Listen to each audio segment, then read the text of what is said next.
देखो बच्चों, इस तरीके से होता है। यही स्ट्रक्चर यहाँ बना होगा।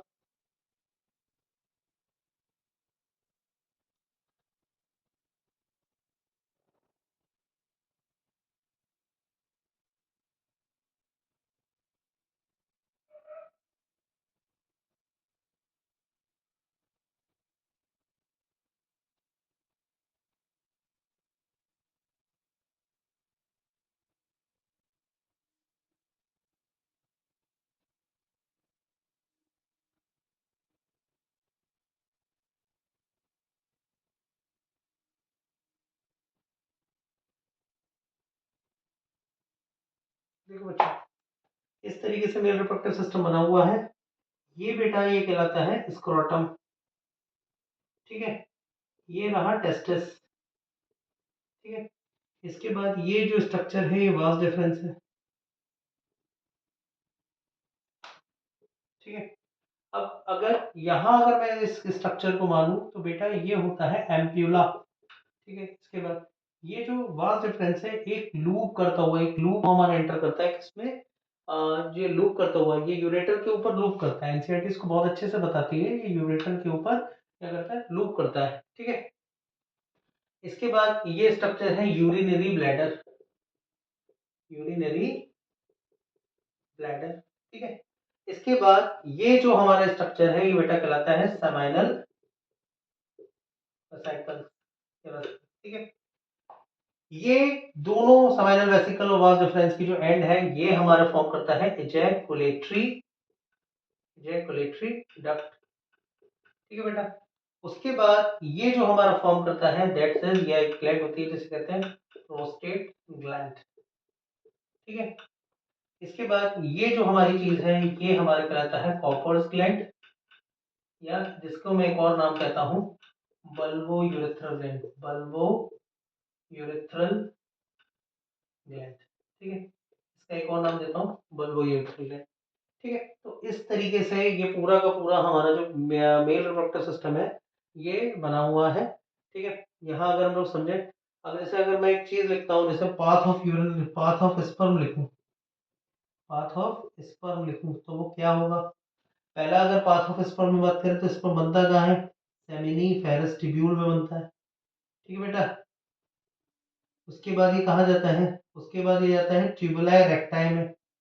ट्यूबुलाई रेक्टाई में उसके बाद बेटा कहाँ जाता है, रेटेटेस्टिस। ठीक है, उसके बाद ये जाएगा, ये जाएगा वासा एफरेंशिया में। वासा एफरेंशिया में उसके बाद जाएगा ये वास डिफरेंस में। ठीक है, वास डिफरेंस के बाद ये जाएगा, नहीं सॉरी, वासा एफरेंशिया के बाद जाएगा ये एपिडिडाइमस में। किसमें जाएगा बेटा, एपिडिडाइमस में। ठीक है, एपिडिडाइमस के बाद जाएगा वास डिफरेंस में। ठीक है, वास डिफरेंस के बाद ये जाएगा इजैकुलेटरी डक्ट में। इजैकुलेटरी डक्ट में, और इजैकुलेटरी डक्ट जो ओपन होती है वो होती है यूरेटर में, सॉरी यूरेथ्रा में।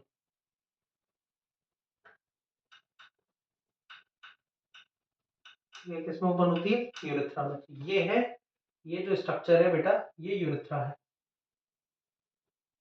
यूरेथ्रा मेल रिप्रोडक्टिव सिस्टम में इसे हम यूरोजेनिटल ट्रैक्ट के नाम से भी जानते हैं। ठीक है, इसको हम कह सकते हैं मेल रिप्रोडक्टिव सिस्टम में यूरेथ्रा को हम लोग यूरो जेनाइटल ट्रैक्ट भी कह सकते हैं। ठीक है, मेल में कह सकते हैं, फीमेल में नहीं, मेल में तो इसे कहा जा सकता है।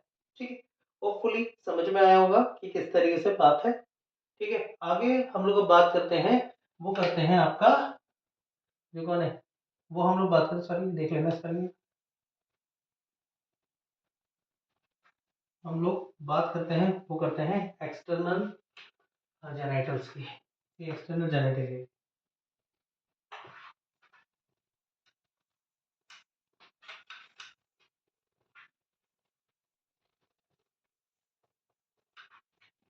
ठीक, यहाँ हम लोग बात करते हैं एक्सटर्नल जेनाइटेलिया। ठीक है, एक्सटर्नल जेनाइटेलिया, मेल में इसका नाम है पेनिस। ठीक है, स्पेशल इससे स्पेशल टिश्यू से बना है, ठीक है। मेन फंक्शन इरेक्शन का है, मेन फंक्शन क्या है इसका, इरेक्शन, ठीक है।